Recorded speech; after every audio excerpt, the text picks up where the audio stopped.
Hello guys, আপনাদের সাথে আবারও আসলাম রান্নার রেসিপি নিয়ে। এখন আমি মাছগুলো ভেজে নিয়েছি। এখন পটল আর আলু ভালোভাবে ভেজে নেব। এই যে আমার পটল আর আলু দিয়ে দিচ্ছি, দেখেন ভালোভাবে ভেজে নিয়েছি। এখন উঠিয়ে নিলাম। এখন পাতিলের মধ্যে একটু তেল দিয়ে দিলাম, কয়টা পেঁয়াজ কুচি দিয়ে দিচ্ছি, একটু আদা রসুন বাটা দিয়ে দেব, নেড়ে নেব একটু। দিয়ে দিলাম একটু আদা রসুন বাটা, তারপরে পরিমাণ মতো একটু পানি দিয়ে দেব। দিয়ে দিলাম একটু পানি মশলাটি কষানোর জন্য। এখন দিয়ে দেব হলুদ, মরিচ, লবণ। দিয়ে দিলাম হলুদ, একটু মরিচের গুঁড়া, একটু লবণ দিয়ে ভালোভাবে একটু লবণ দিয়ে দিলাম।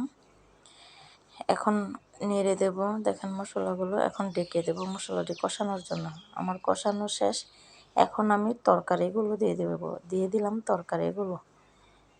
তরকারিগুলো দিয়ে একটু ভালোভাবে নেড়ে নেব। তারপরে আবারও একটু ঢেকে দেব। দেখেন আমার নাড়া দেওয়া শেষ। এখন আমি ঢেকে দেব। দিয়ে দিলাম ঢাকনা দিয়ে ঢেকে। আবার 2 মিনিট পরে আসলাম। দেখেন আমার তরকারিগুলো কষানো হয়ে গেছে। একটু নেড়ে নেব। পরিমাণ মতো একটু পানি দিয়ে দিচ্ছি। দিয়ে দিলাম পানি, একটু নেড়ে নেব। তারপরে দেখেন মাছগুলো দিয়ে তারপরে ঢাকনা দিয়ে ঢেকে দেব। দিয়ে দিলাম মাছগুলো দিয়ে দিচ্ছি। আপনারা চাইলে এগুলো ইলিশ ভাটা মাছ বলে, ভাটা মাছ বলে অনেকে। তাই আমি ভাটা মাছ দিয়ে পটল দিয়ে আলু দিয়ে রান্না করতেছি। অনেক সুন্দর কালার হয়েছে। এখন ঢেকে দিয়েছি। দেখেন আমার রান্না প্রায় শেষ পর্যায়ে। আমার তরকারি হয়ে গেছে।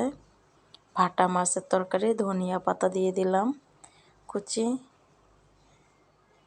এখন আমার রান্না শেষ। এখন একটু পরে আমি নিমেই ফেলবো।